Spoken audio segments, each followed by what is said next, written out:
and today I'll be presenting about chapter 4, which is personality. So what is personality? So personality itself comes from its Latin word, which is persona, means that a mask worn by theatrical performers to disguise their identities or to project any certain emotions. So what is actually personality? Personality means that the pattern of thought, behaviors, and also emotion that each of us carry and which makes each of us a different and unique beings. So what are the personality determinants? So according to Negi Mohita, the article that they have shared, it is said that personality is a result of the combination of 4 factors, which is physical environment, heredity, culture, and certain experiences. So the first one is physical environment. It is said that a man forms the attitude and also ideas according to the physical environment surrounding that person. And also Aristotle has claimed that people who's living in northern Europe were, owing to the cold climate, is full of spirit but lacking intelligence. Meanwhile, the natives, the Asian natives, in the other hands, are intelligent and inventive but lacking spirit, and so therefore they are slaves. So the second factor is heredity, means that it could. So next up is heredity. So what does heredity mean? Heredity means that what is the person gets from their parents. So for the personality, it is said that man tends to resemble his parents in physical appearances and intelligence, also the nervous system, the organic drives, the digestive glands, and also the hormones. All of those particular genetic features actually also affect someone's personality. Third one is culture. So how does culture actually affect someone's personality? Okay, take for example Malay. For Malay people, we have for a long time ago, we have this kind of culture where we don't really say the bad words. Instead of doing that, instead of saying those vulgar words, we use idioms and also sayings, which make us look polite people, like polite community, and also dishonest. We're not very direct. We're saying those vulgar things in the way that not everyone could understand it. So the last factor is certain experiences. For certain experiences, for example, a person was nearly being raped, or he or she experienced an incident or accident that involves the loss of their loved ones or any other, or etc. So these kind of experiences make them go sometimes heartless, sometimes overcautious or anxious over men. So moving on to personality traits. So what are the personality traits? Personality traits, for us to easily understand it, it is like the adjectives that we use to describe someone, such as brave, such as confident, such as anxious, and etc. So we could also actually check our own personality traits, but we cannot 100% believe it, but we could use Chinese, zodiac, based on your birth date, and also a horoscope. Those are the example of personality traits that could actually represent someone, but it is not 100% true. But how about MBTI test? MBTI test is actually used for us to identify our own personality type, strengths, preferences, and etc. There are 16 types of MBTI personality traits theories, and they use like certain codes which consist of 4 letters to represent each person. So for the first letter code is between E or I, which is the code for extroversion or introversion. The second letter code is between S or N. S is for sensing and N is for intuition. Means that it is to identify it as like, is that someone, like, does that person make the decision using their thinking or like their sensing, like they use like the logical one, the logical reason and all, or intuition, just do it just by using their guts feeling. The third letter code is between T or F, means thinking or feeling. Do you make like the decision based on your feeling for that person, or for that, in that case, do you side with the person that you're close with, or do you actually use thinking to determine what's right and what's wrong, regardless of that person is close with you or not? And the last letter code is between J or P, which is judging or perceiving. Judging means that someone is very like, kind of like close-minded. They're not really open to any, like they could not compromising any cases that they could just like let it off, no. But for perceiving, they are quite open to, and they're quite open and what we call like compromising certain situations. And there are also personality theories called Big Five. Obviously 5 means like the 5 traits that they have been discussed over, and which are, the first one is openness, the second one is conscientiousness, third one is extroversion, fourth is agreeableness, and the last one is neuroticism. So for openness, it is to see if someone is capable of, like, how open they can be, how open can they receive the opinions, or for them to accept any new info that they are not used to. For second, consciousness means that if that person is the high score for consciousness, means that that person is like high in discipline, self-discipline. They have like the very high sense of duty, and etc. For extroversion, it's the same case of MBTI. And the fourth one is like agreeableness. It refers to toleration and kindness. How kind can you go? How agreeable can you go? And for the last one is neuroticism, means that the negative emotions that someone could feel, such as being moody, anxious, depressed, frustrated, and other negative emotions. There are a few major personality attributes that influence organizational behavior. The first one is locus of control. Locus of control refers to an individual's beliefs that events are either within one's control, which is internal locus of control, or are determined by forces beyond one's control, which is the external locus of control. A person with a strong internal locus of control has more control over his own behavior. He believes that he controls events concerning his own life, and his internal traits determine what happens in a given situation.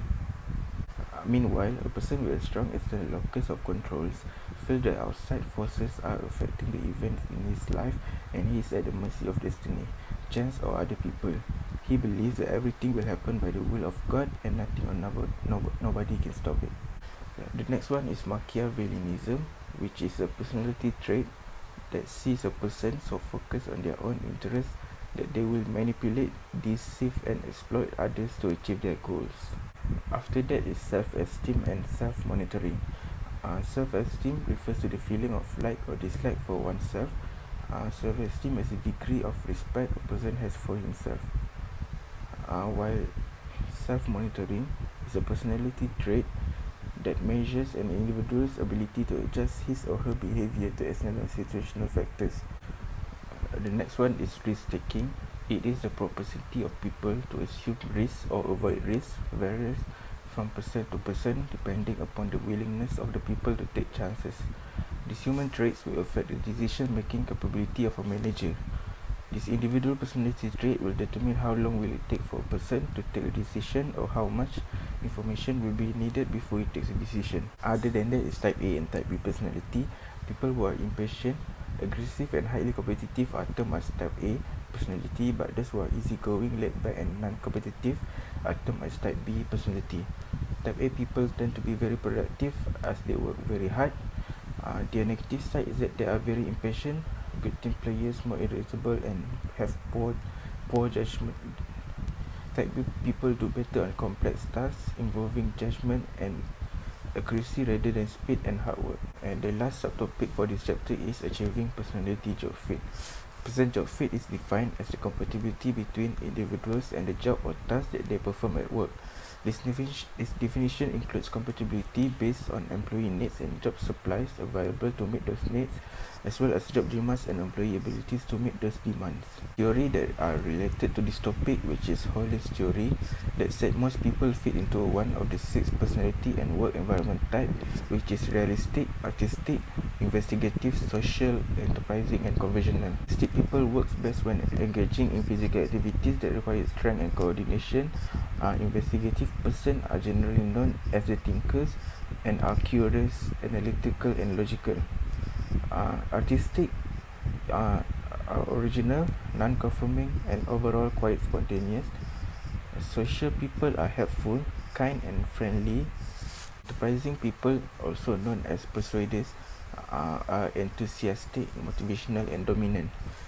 And lastly, conventional is referred to as organizer. These people like to work with numbers or in systematically orderly way. Hello, my name is Salahuddin and today I will be presenting values. So, what are values? Values are basic fundamental beliefs that guide our motivate attitudes or actions. They help us to determine what is really important to us, and values describe the personality qualities that we choose to embody ourselves and guide the actions and the person we want really to be, and the manner in which we treat ourselves and others, and our interaction with the world around us. Lastly, they provide the general guidelines for conduct. For instance, reliability, loyalty, commitment, honesty, positivity, and efficiency. So why values are important? Because it represents the interpretations of right and wrong. They are the guideposts of our lives and they direct us to who we want to be, provide understandings of attitudes, motivations and behaviors of individuals and cultures, and lastly, it influences our perception of the world around us. So what are the types of values that exist? First is terminal values, which defines the goals that we work towards and view as most desirable, which means it is desirable end states of existence, the goals that the person would like to achieve during his or her lifestyle. There are the goals that we would like to achieve during our lifetimes. For instance, happiness, exciting lifestyle, family security, self-respect, true friendship, inner harmony, self-accomplishment, and wisdom. Secondly is instrumental values, which defines the preferred methods of behavior that can be thought as a mean to an end.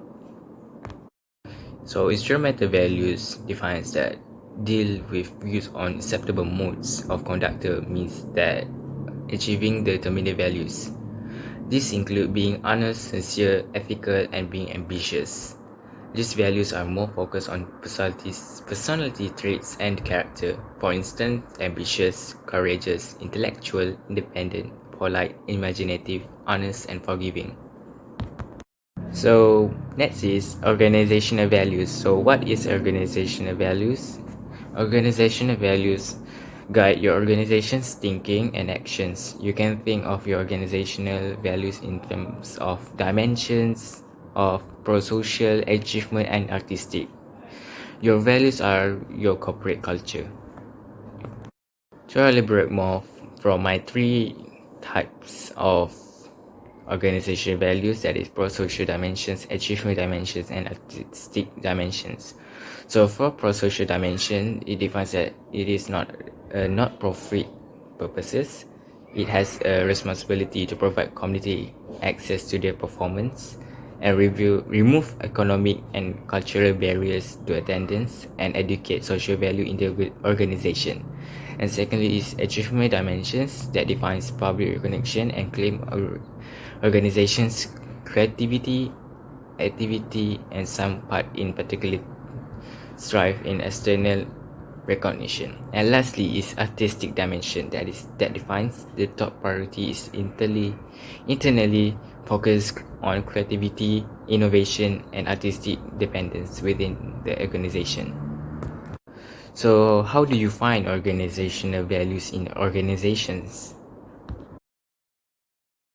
Firstly, in order to understand and identify the values of an organization and to identify the influence on the company, the managers must carefully examine how the organization operates. And secondly, while it may be helpful to listen to people describe what they believe and the values of the organization are, it is far better to observe those people in their day-to-day activities. Despite this, note how employees spend their time, how they communicate within the organization, and how they go about their daily job responsibilities and tasks.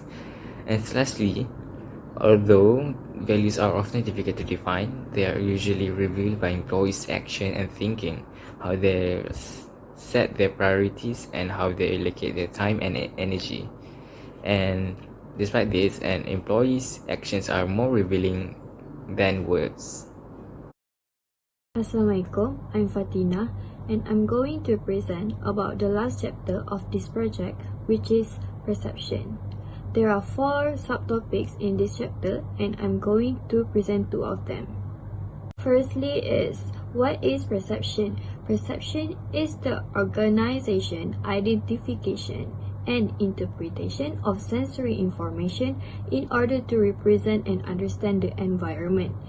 Okay, sensory here means the 5 senses, which are touch, sight, taste, smell, and also sound.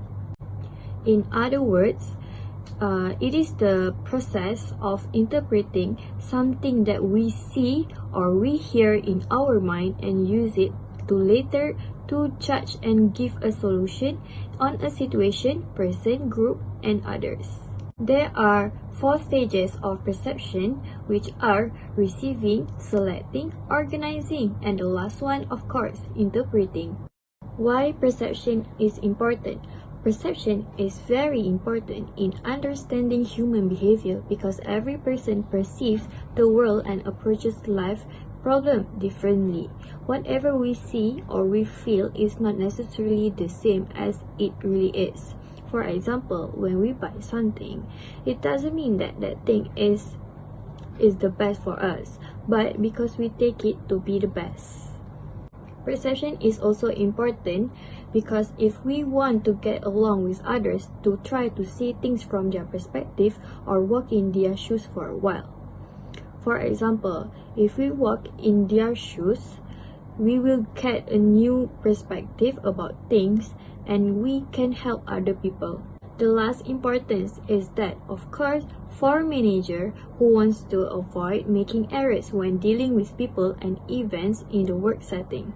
For example, in order to understand the subordinates effectively, the manager must understand their perspective properly.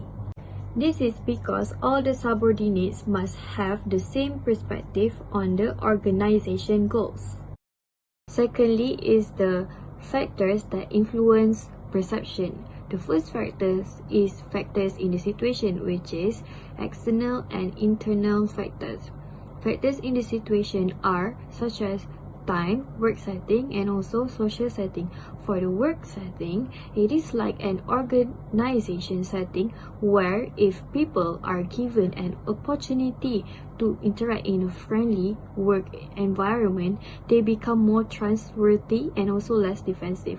While if the working environment is not so unfriendly, then there will be a toxic environment.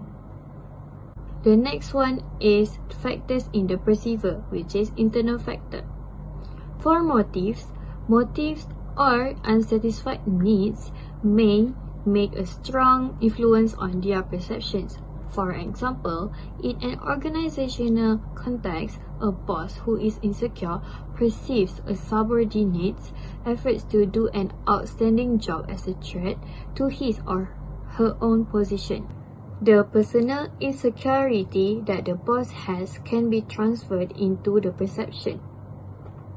For experience, a person's past experience can make the way he or she perceives in current situation in different way. For example, if the person has been betrayed by his or her friends or his colleagues, he would tend to distrust the new friendship. The last factor is factors in the target, which is external factor. Novelty here means something unique or a peculiar idea is likely to attract anyone's attention. And also for proximity, perceptions that are physically close to each other are easier to organize into a pattern or a whole. Alright, that's all from me. Assalamualaikum. Hi, I'm Humaira Binti Abdul Rahman, and now it's my turn to present the next subtopic in perception, which is making judgment about others. When individuals observe behavior, they attempt to determine whether that is internally or externally causes, which is the first one is distinctiveness. Distinctiveness means in the individual show a different behavior in a different situation. The second one is consensus. Consensus means the individual respond in the same as other, and the last one is consistency. Consistency means the individual will respond in the same way all over time. The next one is error and bias in attribution. The first one is fundamental attribution error. Distribution error means the tendency to underestimate the influence of external factor and overestimate the influence of internal factor when making judgment about the behavior of other people. The second error is a self-serving bias. That means the tendency for individual to attribute their own success to internal factor, while they will putting the blame for failure on external factors. They have a few people to use a shortcut in judging other people, which is the first one is selective perception. Selective perception is a people selectively interpret what they see on the basis of their interests, background, experience, and also attitude. Halo effect is drawing a general impression about an individual on the basis of a single characteristic. And the next one is contrast effect. Contrast effect is an evaluation of a person's characteristics that are affected by comparison with other people.